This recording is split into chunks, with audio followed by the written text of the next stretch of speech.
Salve fratres, welcome back into my channel. Te iterum videre Patris Allegro veritas liberabit vos. Baik ya, kita akan mencoba melihat seorang pendeta Protestan yang kejang-kejang ya dengan Patris Allegro. Jadi kita akan memeriksa video terbarunya yang penuh dengan caci makian terhadap Patris Allegro. Retorika Albert Rumampuk antara ngakak, ngomel, dan ngaco. Ini adalah sebuah eksposisi retoris terhadap manipulasi lidah Protestan. Pendeta Protestan pada umumnya hanya memanipulasi retorika untuk memenangkan opini banyak orang. Makanya akun YouTube pendeta itu bertebaran di mana-mana karena untuk memainkan retorika saja. Jadi mari kita lihat ya. Ya, pertama seperti ini.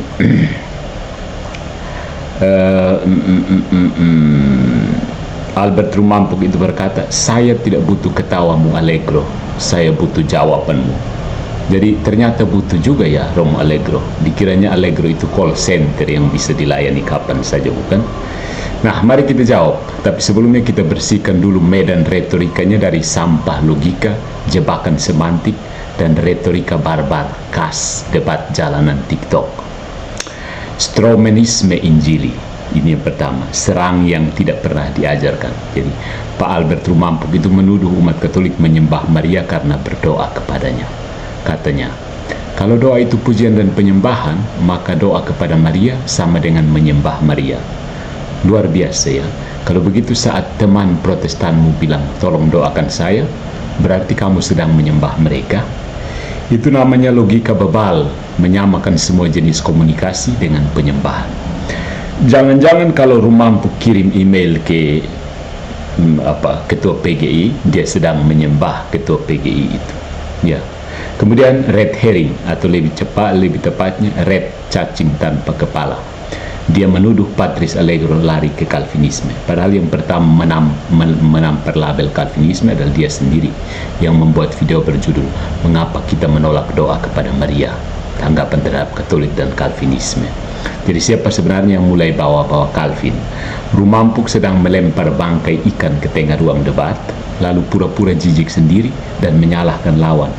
Ini retorika tukang bakar rumah, lalu menuduh tetangga bawa bensin. Kemudian ya, kalau seorang pendeta Protestan tidak ada ad hominem sekarang ini, sudah terlalu. Ad hominem berbumbu superioritas kosong. Rumampuk berkata, Patris Allegro tidak bisa berdiskusi, lari terbirit-birit, nonton YouTube sambil bobok, gak bisa jawab, cuma ketawa ngakak. Rupanya standar diskusi akademik diubah menjadi stand-up komedi yang penuh hinaan, bukan pencarian kebenaran.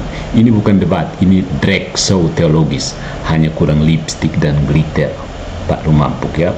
Lalu guilt by association, kalau bukan kami, pasti salah.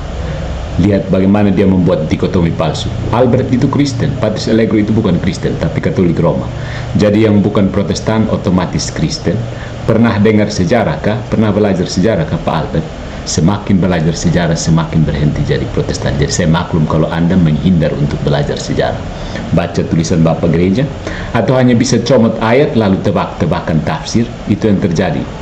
Rumampuk sedang berusaha memonopoli label Kristen, padahal Protestan sendiri lahir 1500 tahun setelah gereja berdiri. Itu ibarat anak kos baru masuk ke rumah orang lalu bilang, kalian semua bukan keluarga, cuma saya yang asli. Good job Protestan, Albert Rumampuk. Kemudian manipulasi bahasa, tafsir kilat rasa sambal luat or khas Kupang itu. Dia menuduh devosi Maria sebagai politeisme. Alasannya, karena Maria tidak maha tahu, maka berdoa kepadanya artinya menganggap dia Allah.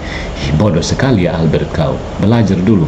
Belajar metafisika Thomas Aquinas. Jangan belajar Institution of Christian Religion, itu buku tidak jelas begitu kamu baca. Dan kalau seseorang berdoa melalui Maria dan percaya bahwa Maria mendoakan di hadapan Allah, apakah itu berarti Maria harus mendengar semua doa dengan kekuatan sendiri? Tidak perlu, karena Tuhan yang membuat dia. Itu seperti bilang kalau kamu minta tolong orang tua mendoakan kamu, berarti kamu menyembah orang tua itu. Omong kosong, itu bukan politeisme, itu relasi antar anggota tubuh mistik Kristus. Kalau Tuhan tidak bisa mendengarkan permohonan umat kepada para kudusnya, maka Tuhanmu bukan Tuhan Maha Kuasa. Tuhan rumampuk terlalu kecil untuk memediasi komunikasi surgawi. Maka jangan heran dia menyebut doa sebagai ngajak ngomong kayak teman nongkrong. Kemudian kalimat puncak dari rumampuk adalah doa adalah penyembahan. Dalam doa ada penyembahan. Dia belajar bahasa di mana?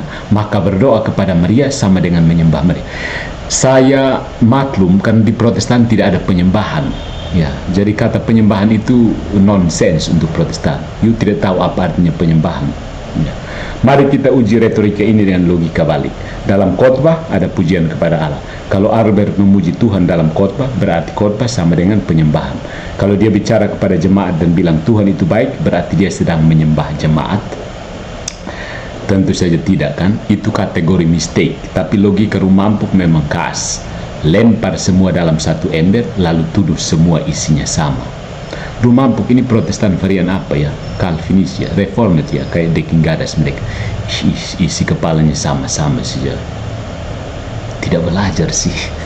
Minimal baca Agustinus, Thomas Aquinas lah, baru baca kamu punya Institute of Christian Religion yang tidak jelas itu dari Calvin. Jadi ketika retorika gagal jadi kebenaran, Albert Rumampuk tidak sedang berdialog, dia sedang berkhotbah kepada cermin. Dia bukan menyerang Katolik dengan argumen, tapi dengan emosi, repetisi, dan ilusi superioritas. Jika dia jujur, dia akan tahu Katolik tidak menyembah Maria. Katolik berdoa bersama para kudus dalam persekutuan tubuh Kristus. Dan soal jawaban, jangan khawatir, kami akan jawab, tapi bukan dengan teriakan. Kami akan jawab dengan tradisi, kitab suci, dan akal sehat yang dibaptis oleh Roh Kudus. Kalau Rumampuk ingin debat yang sehat, tinggalkanlah gaya TikTok itu. Kita tidak butuh ngakak, kita butuh logos. Dan logos sudah menjadi daging, bukan menjadi meme. M-E-M-E. Ya. Jadi ketika retorika menyalipkan akal sehat, kalau tadi itu gaya sinis sarkas, mari kita lihat secara akademis. Kritik apologetik terhadap teknik manipulasi pendeta Albert Rumampuk. Ini analisa Katolik atas retorika reaktif dan distorsi teologi reformis. Ya, ketika emosi menyamar sebagai kebenaran. Ya. Nah, kita tahu bahwa dalam diskursus publik mengenai devosi Katolik kepada Santa Maria, dalam video terbarunya, Albert Rumampuk menghadirkan sebuah respons yang tidak hanya teologis, melainkan emosional, impulsif, dan mengabaikan prinsip dasar retorika akademik. Melalui video reaksional terhadap Romo Patris Allegro, Rumampuk menunjukkan sebuah kecenderungan khas dalam apologetika Protestan ekstrim. Ketidakmampuan membedakan antara opini pribadi dan dogma universal, antara sentimen pribadi dan norma rasional. Ya, jadi saya bikin video ini sebagai jawaban struktural terhadap bentuk retorika tersebut, bukan hanya dari segi isi yang morat-marit, tetapi juga bentuk yang tidak jelas, guna menunjukkan bahwa kebenaran tidak lahir dari teriakan, tetapi dari logos. Jadi kita sudah tangkap tadi ya, straw man itu adalah strategi kebanyakan pendeta Protestan ketika teologi disederhanakan demi propaganda. Ya, Protestan itu bisa berdiri teguh karena propagandanya, ya, hoaxnya mempengaruhi banyak orang. Misalnya, orang Protestan sekarang harus bertahan dengan pendapat bahwa orang Katolik menyembah patung. Kalau tidak, banyak orang akan meninggalkan Protestan. Orang masih bertahan di Protestan karena mengira orang Katolik menyembah patung, bukan? Ya. Rumampuk menuduh umat Katolik menyembah Maria, ya, karena berdoa kepadanya. Ya, mungkin dia mendengarkan ceramah Deki yang juga tidak jelasnya itu. Ini adalah bentuk klasik dari falasi strawman, ya, menggantikan posisi lawan dengan versi karikatural yang mudah diserang. Ya, dia menyamakan berdoa kepada Maria sama dengan menyembah Maria, sama dengan mengangkat Maria menjadi Allah. Orang Katolik sudah jelaskan jutaan kali, tapi ya dasar Protestan kan selalu protes. Itulah kenapa dinamakan Protestan. Coba 3 hal yang selalu dijelaskan oleh orang Katolik. terdapat pembedaan teologis yang sangat jelas antara latria, hiperdulia, dan dulia. Ini bukan karang-karang orang Patrice Allegro sekarang, tidak. Itu sudah sejak Konsili Efesus 431. Makanya sekali lagi saya bilang, semakin memperdalam sejarah gereja, semakin berhenti menjadi Protestan. I challenge you, Albert Rumampo.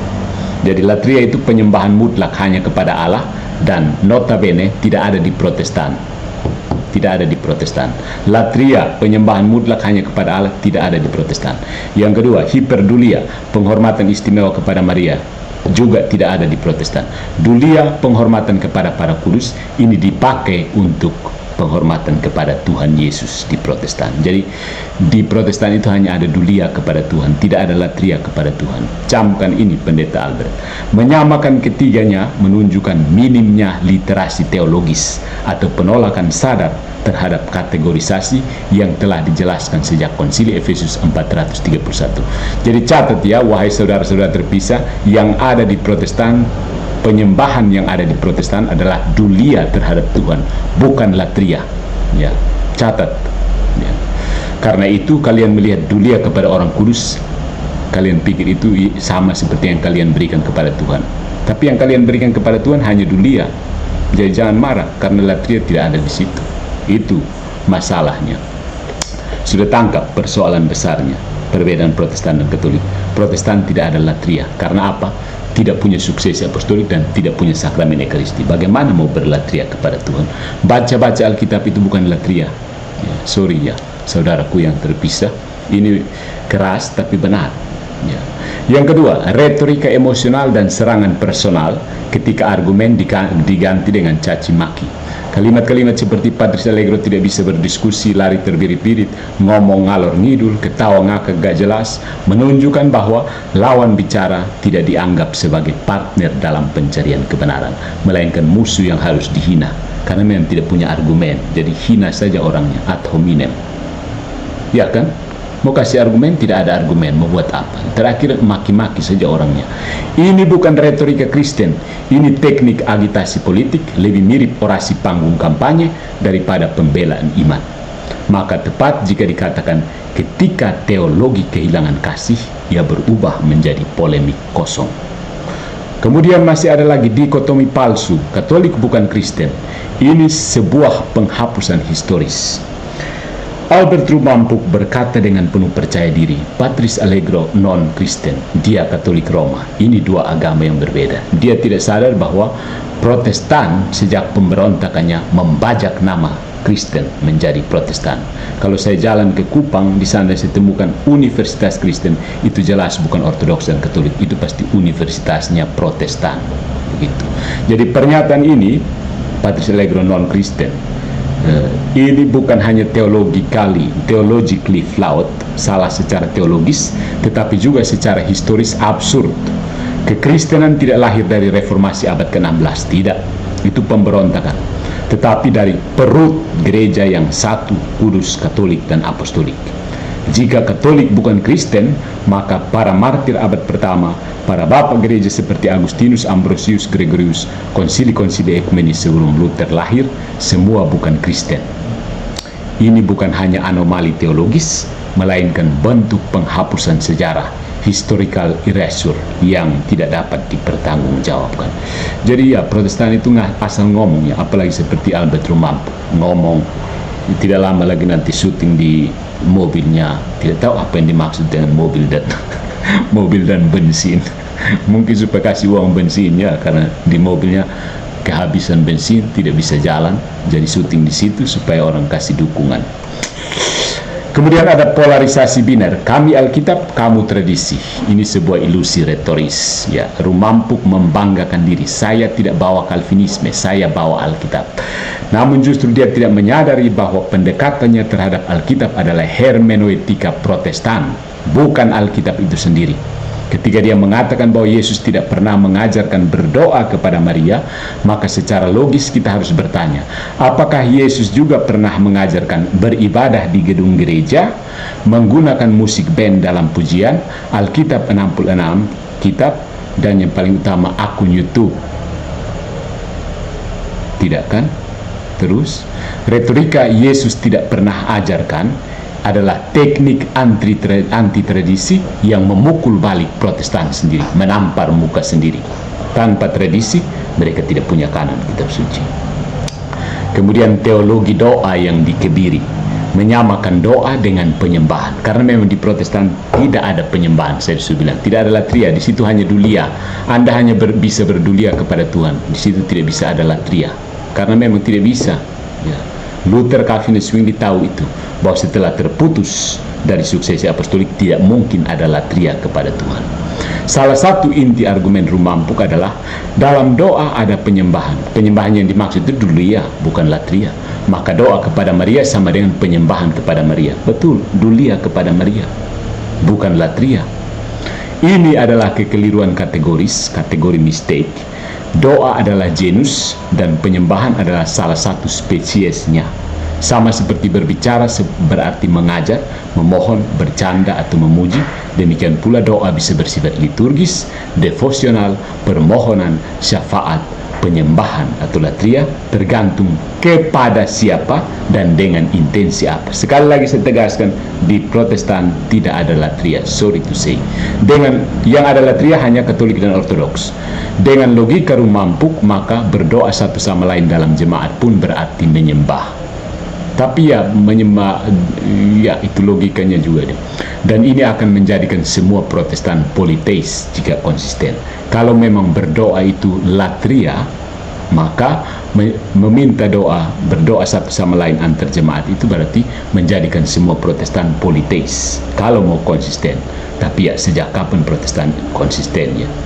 Terutama Albert Rumampuk. Jadi saudara-saudara, retorika tanpa teologi adalah panggung tanpa lampu. Retorika Albert Rumampuk, si Protestan Calvinis satu ini, tidak menyentuh inti ajaran Katolik seperti biasa, tetapi berputar pada distorsi, dikotomi palsu, dan simplifikasi yang membius logika. Dia bukan sedang menjawab iman Katolik, tetapi sedang menyusun narasi untuk menenangkan keyakinannya sendiri yang rapuh.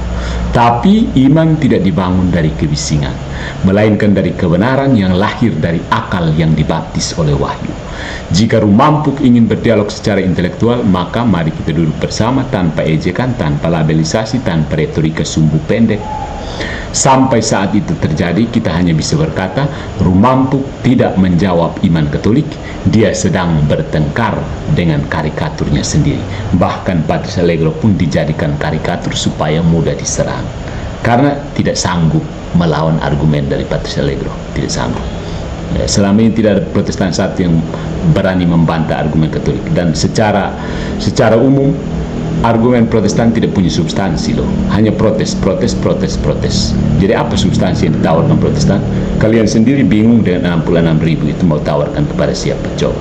Hanya itu, saya menggunakan analogi orang yang percaya diri mau bongkar komputer PC, begitu mau pasang ulang tidak tahu, bingung, karena kemudian marah-marah kepada pemilik komputer, kenapa kau tambah lagi mur, padahal dia tidak tahu pasang sehingga rasa murnya lebih. Gitu ya. Jadi saudara-saudara, poinnya di sini adalah bahwa ketika orang Protestan berbicara tentang penyembahan, mereka itu hanya berbicara pada taraf dulia. Karena di Protestan, saudara-saudara, tidak ada latria. Ya.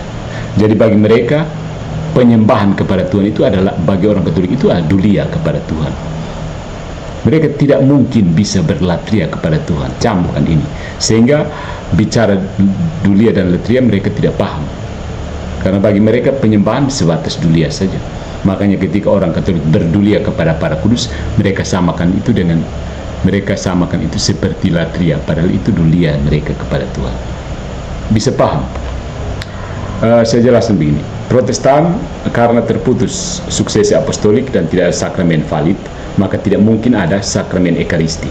Karena itu tidak ada penyembahan, tidak ada latria. Yang bisa dilakukan di Protestan hanya dulia, berdulia kepada Allah Tritunggal, berdulia. Karena itu mereka mengeluarkan yang lainnya dari Yesus Kristus. Karena kalau mau berdulia kepada semua maka tidak ada perbedaan. Jadi mereka hanya mungkin berdulia kepada Tuhan dan tidak boleh berdulia kepada yang lain. Karena latria tidak ada. Katolik jelas, ada Kristen, apostolik jelas. latria, hiperdulia, dan dulia. Jadi sampai di sini siapa yang kuat kosong, Patrice Allegro atau Albert Rumampu? Komen di bawah.